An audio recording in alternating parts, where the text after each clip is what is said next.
Everybody needs an advocate. Because I'm not there 24/7. Families that have hemophilia mature faster. Well, I've been feeling a lot of anxiety lately. I'm so tired of being strong. To understand how far we've come helps you appreciate where we are now. No is just no for this person. Somebody's going to say yes sooner or later. And it helps you understand that there are more steps to be taken in the future. You're the first person I've met with a bleeding disorder. Let's fight the disease and not the people who have it.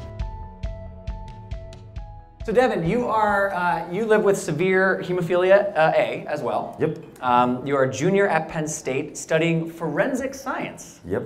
So tell us a little bit about forensic science. That's kind of an interesting place to start the questions. What got you into forensic science? I wanted to go into be a police officer, I thought at first.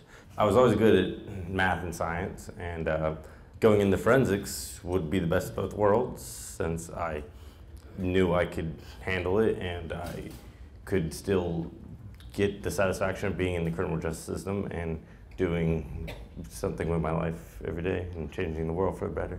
So math and science and that leading you to an interest in forensic science, that wasn't necessarily in lieu of your participating in sports or being physical as a kid. Can you tell us a little bit about growing up and negotiating hemophilia and sports and trying to get involved with athletics? When I was a kid, the doctors never really suggested I play sports. So I wanted to be in sports too. And they were like, we strongly advise against it, but I still played as many sports as I could. I played basketball, soccer, baseball, really anything until like it got more competitive and I realized it was getting more dangerous. So I realized I had to make a choice and I decided to just stop playing sports, but I focused my competitiveness in my academics as an outlet, more or less. It's one thing to know, all right, maybe this is the part of my life where I gotta start phasing out of sports. It's another thing to mentally and emotionally come to grips with that in a satisfying way. But were you able to somewhat seamlessly channel that competitiveness without too much of a, without too much difficulty? Yeah, I think so. It sounded more like a yes and no. Like I still played after school sports, like with my friends or my cousins. And we played with that and I got satisfaction out of like beating them in like football or not that I played football, no, we can't do that. Or whatever we played. No, but we can't. No, it's really not a good idea. Yeah. No, don't tell the doctor. But now, Devin, you're not supposed to say don't tell the doctor. We went over this, Devin. We went over how the panel's supposed to go. Just kidding, tell the doctor everything. But that is a real thing. I mean, the pressure as a kid, especially when your friends are playing sports and playing sports that you can't play. Yeah, you want to do what your peers want to do, and that's probably whenever I was youngest. That was the hardest thing to grip with hemophilia. I never really wanted to let anyone tell me that I couldn't do those things, so I tried to push the boundaries, and I learned that when things got pushed too far, there was consequences, and I learned my own boundaries. So experience is the best teacher. Exactly. You have a little bit of a history with hemophilia and bleeding disorders in the family, right? Can you speak to that? I'm the only one in my family with hemophilia. My uncle, who I never met, he had hemophilia, which is how they knew to check me whenever I was born. But there was an incident when he was only a few years old, and he passed away when he was younger.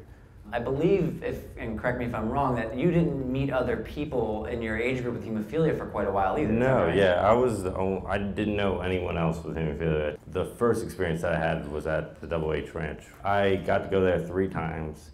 I wish I would have went when I was younger and knew about it because it was where I met a lot of people with hemophilia and it was some of the best memories probably of my life. Can you tell people a little bit more what is the H Ranch? So the H Ranch is it's a camp for people with disabilities, not just hemophilia, and it's where people who can't normally experience sleepaway camp or whatever you want to call it, and it's a week-long camp.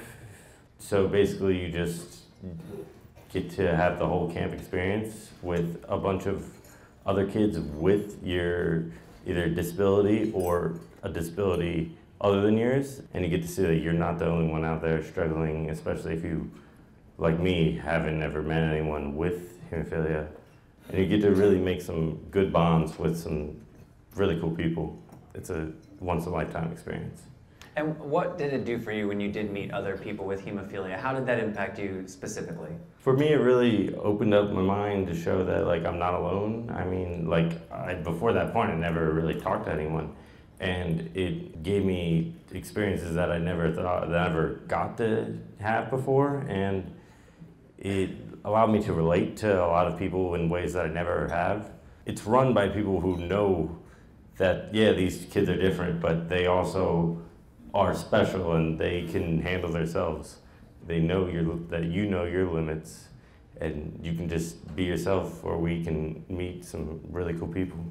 I learn a lot about the power of adaptation, right? Yeah. How you can adapt something you want to do, an activity, a goal, to fit who you are, regardless of what that means specifically. There's always a way to adapt if you're open to it. Can you just share with us what your journey has been from being a kid through now that enabled you to be independent and taking care of yourself? I think it was around 3 when I started getting, when I went to Prophy, and then... I thought you were going to say I was around 3 when I started self-infusing. No, that's amazing. Devin, you are a prodigy. I had no idea. Okay, so you're 3 when you started Prophy. Yeah, that makes a little more sense. I started Prophy, and then it was around when I was 7 or so that I stopped going to pediatric doctor to get infusions, and just stopping going to the doctors every week, every 3 days a week, is a little bit more freedom. I didn't learn how to do it till I was 13. I probably felt confident enough to do it around when I was 10. After seeing it done so many times, I got to actually practice with my parents, so that was fun. You have brave parents. Yeah. After seeing it done multiple times, you feel confident enough to do it, but even if you don't feel confident, just after you are able to do it, then it opens so much more opportunities as before. You know, we have a number of teenagers in the room and parents who I'm sure at some point or another are thinking about their children going to college. Is there anything that you've learned in the 2.5-ish years that you've been in school that has been valuable and might be worth sharing about what it's like to manage hemophilia in college? Really just setting them up to be able to walk on their own feet. At the point of keeping my factor and knowing when I need it more, and keeping my logs up to date if you do that. Logging is important, and it's becoming, but seriously it is, and especially in a climate where insurance companies around the country are becoming a little bit more challenging. We do take very expensive medication, and it is annoying. It's not hard, but it is annoying. And once you infuse, it's like, I want to be done. The needle's out, gauze, Band-Aid, now I'm on with my life. Another minute is necessary to just make sure you log, because it would be horrific to get a call from an insurance company that said, we're not going to continue to pay for this extremely expensive medication on a prophylaxis regimen if we don't have any evidence that it's being used as prescribed. So it's annoying, and it is like a thing that we all realize we should. It's like flossing.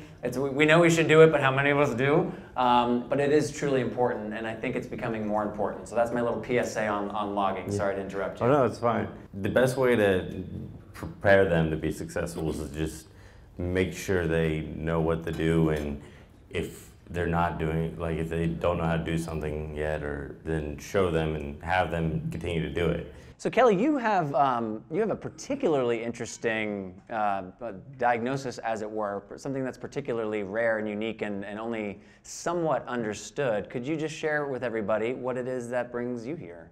I have platelet-type von Willebrand's with a factor VIII deficiency. And not much is known. It's just kind of, oh, that's new. Not necessarily what you want to hear in a clinical setting. No, it's something you just have to grin and bear. How many people are thought to have it? This specific with factor VIII is 3, and that's me, my mom, and my youngest daughter. So rare. Well, that's quite rare. Yeah. And how did you learn that this is what the 3 of you had? Oh, after many years. I guess after they kind of check-marked all the boxes on, well, it's not this, it's not that. It's kind of this, mixed with that. And when were you diagnosed? The official diagnosis was only a few years ago. And what led to that specifically? I'm not sure how they came about. I was seeing them many, many years, and They were just trying to keep me alive after the surgeries and what have you. And you said the surgeries, were these surgeries that you needed to get in some way or another as a result of this diagnosis, or were they unrelated, but the treating of you during the surgeries was the complicating part? Yeah, and it never happens during surgery. It's always after. In my younger years, it was maybe like the pregnancies up to a week after that I had to go back in and get all the blood and factor and platelets. But then at the aftercare, when there's complications? Yes. There's never just one thing I need. It's platelets and red blood cells, or platelets, factor, and white blood cells. It's whatever. It's always a mix of, I don't know. It's never the same thing twice. What does living with your diagnosis look like? How does it impact your life? Well, we just went to the Penn State-Michigan game, and I came home with a bruise on my palm bigger than a tennis ball, and I have no idea. Were you clapping very, very hard? Might have been. So a lot of mystery is what I'm hearing. Yeah. It's just, sometimes I'll get a bruise like this, and other times there'll be a little red mark, and you know, that'd be it. The red mark goes away and all is well. For your mother and your daughter, the other two people in the world that we know have this precise diagnosis, do they experience similar, somewhat mysterious and ever-changing symptoms, or is their experience different? Theirs is more I don't know if you'd say typical, but I seem to be the worst of the three. And you speak from experience, obviously, and what you're living with, but you also went through something in your early 20s, which is quite unfortunate that you had shared with me. If you wouldn't mind sharing that experience and what you learned from that experience. My baby, I lost my first child from sudden infant death. And you know what, just after that, I think I was, not that I wasn't infected, but I seen that, you know, how short things can be, and kind of more or less helped everybody else out, because, you know, it was tragic, but, you know, you learn from things like that happen to you, and you move on, and or let your children experience life too. That's another thing. Growing up, my mother was very fearful all the time. And well, in school, when I first went to elementary and then junior high, she was called several times wondering why I was so bruised and battered, with bruises the size of grapefruits. And I'm generally curious how that influenced your parenting, and then if you had to make distinctions between your two daughters because one was living with this condition and the other was not. So if you could kind of answer both of those. I let my kids be kids. I mean, you know, as long as it wasn't going to hurt them, I was there to support. Told them no tattoos till they were 6. No tattoos until 6. Yeah, so you do draw a firm line in some places. I drew a firm line. Yeah. Around 5 and a half, were they starting to like try to round up and play that logic on you? The heart with Mom. Yeah. You know, Mom, it has your name on it. That's not for nothing. I mean, that says something. That, you know, responsible. Oh, well, I appreciate that you do set boundaries. That does seem important. Describe for me what gratitude looks like in your life. Gratitude to me looks like a grandbaby that has a lot of challenges on his own, but is just loving life. Every time you look at him, he has a big smile. I'm very grateful he's here. Every morning I wake up, I'm grateful, because, you know, who knows? It's just, I'm thankful for the wonderful husband I have, the great kids. It's just, you gotta look even at the smallest things. Naomi wears a lot of hats. Some of them include an actor, a writer, a producer, a filmmaker in general, as well as an advocate and speaker on behalf of women in film and filmmaking. And then you studied to be an actor, graduated, and started the actor life in New York, the actor grind. But from what I've gathered from your story, pretty early on started finding some challenges that you were not happy with. Can you speak to that? Yeah, so I was raised by a raging feminist to believe... What is a raging feminist? Like, how to define what that is for us? Well, I'll tell the story that I tell in my TED Talk, which is that my mom, I was obsessed with the sound of music like a lot of little girls, and so I was running around singing I Am 16 going on 17 all the time, and one day my mother stopped me and she said, okay, I'm not going to tell you that you can't sing that song, but if you are going to sing that song, we need to have a major conversation about the gender constructs it reinforces. So that's And you were how old? 7, I don't know. So I was brought up to believe that I would never face, that I would have no obstacles as a woman, that I should not expect anything less from my life than anybody would because I'm a woman. And so that's the expectation with which I entered the film industry, and then quickly realized that, oh, there are very real obstacles, and the parts available for women are terrible. They're extremely narrow. You have to look a specific way. You can't be too interesting. You can't be too smart. My agent told me very early on, yeah, I don't really know what to do with you. Like, you're too smart for the roles that you're the right age for, and you're not quite hot enough to be the lead girl. So like, I think you'll work when you're like 35. So then I got really frustrated with that and started making films because there weren't interesting parts for women to play, so I wrote them. And then started trying to make films, and then quickly heard, oh yeah, but people don't want to hear stories about women, people don't want to watch those movies, or like, oh yeah, but you're going to have to get a male producer on board, your teams, just so that people will trust you with their money. And I was just like, what year are we in? Like, what? I couldn't believe it. And just to pause, when you say I started making films, that's no small task. No. It is challenging to be an actor or an artist of any kind, but when you talk about filmmaking, I mean, you're now assembling talk about putting a puzzle together. You're putting quite a puzzle together as a filmmaker. So can you just share some insight into how did you go about making that decision? Okay, this is a challenge. I don't see it necessarily changing on its own, so I'm going to take this path to do something about it. Can you kind of talk through your thinking and what were the steps that you tangibly had to take to make a film?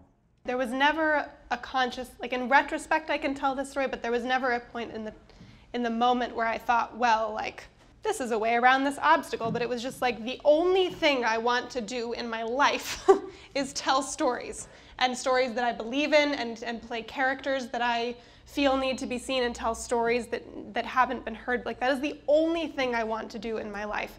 And I want to do that to a wide audience, and film is the only way to do that. And so, like, you have one of two options at that point. Like, either you say, okay. Run, hide, scream in a cave. Right, yeah. Which maybe would be the more logical thing to do. Or you have to come up with another solution. Naomi has a fantastic TED Talk that if this is a topic that's of interest to you, I would highly recommend. And I don't know how many of the statistics that you present in that are top of mind for you. Do you have any of those readily available to just help? Sure. So only 5% of major films are directed by women. 95% of the stories that you have ever seen were directed by men. It's just a dumb system, right? It's a dumb system. It's unfair. It's the whole thing is, and it's hurting society at large, right? Because stories are so fundamental to who we are as human beings, right? Like, every society that has ever existed has had some form of storytelling, because it's like this very basic thing we do to process what it means to be alive, right? It's like consciousness breeds storytelling because it's the way that we understand people with experiences that are different than our own. But it's also just the way that we process the sort of insane situation that we're in of being conscious and alive. So Naomi did not know initially why she was asked to participate in this event as someone who does not have a bleeding disorder or like does speaking about bleeding disorders. But you did kind of draw one connection that you're like, maybe it's this. Can you share what you thought you may have been asked here for? Yeah, so my second feature film is currently in post-production. We just shot it 2 months ago. It's called Bite Me. And it's a romantic comedy about the real-life subculture of people who believe that they're vampires, which is an actual thing. So there's a group of people in the world who believe that they need to drink blood to stay healthy. And so I've been submerged in that subculture for the better part of 3 years. That's why this is an educational event. I bet none of you knew that coming into today, and now here we are. And so, right, so I get this email inviting me to speak, and I don't know why, and I sort of read it too quickly, and I'm like, is this because of the vampire thing? But so hearing what you're sharing kind of leads to an inevitable, so what do we do? Like, how does this change? How do we make it so that stories are being told by all kinds of people, so that we have the opportunity, especially in a country as large as ours with as many different kinds of people as we have, how do we level the playing field for everyone, and specifically for women? I outline a 4-point plan for the revolution, which I won't get into here, but basically it's a call to action to audiences to actively seek out films by female filmmakers, to be aware of this, and I have a website where you can find those films, and then also for female filmmakers to stop waiting for the system to change and basically storm the castle. Because I think, and this, to sort of try to relate it to this, is that I think, so here's this incredibly huge, incredibly rich, incredibly entrenched system, right, that systematically prevents women from getting into it. So the one thing you could do is which we have been doing for quite a long time, is standing and screaming at that system and saying, what you're doing is not fair, it's not right, it's hurting society, it's hurting your bottom line, it's not good business. And you can scream at them forever, right? But the thing is that in our case, it's kind of an immovable factor, because there are people at the top of that power structure that would like to keep their power and would like to keep their paychecks and would like to keep their nice lifestyle, and they have no interest in it changing, right? They would like to maintain the status quo. And so change doesn't happen because the people at the top with all the stuff go like, well, maybe we should give it to somebody else. It happens because the people without the stuff go like, give us the stuff, right? So what I advocate for in the talk is women filmmakers just refusing to wait any longer and just going out and making our movies and getting them to the audiences who want them. And the more of us that just do that, the more money we're going to make, the more the market is going to move in that direction, and eventually Hollywood will either have to get with the program or will fall apart, as they're doing anyway now, and eventually they'll die because they're dinosaurs.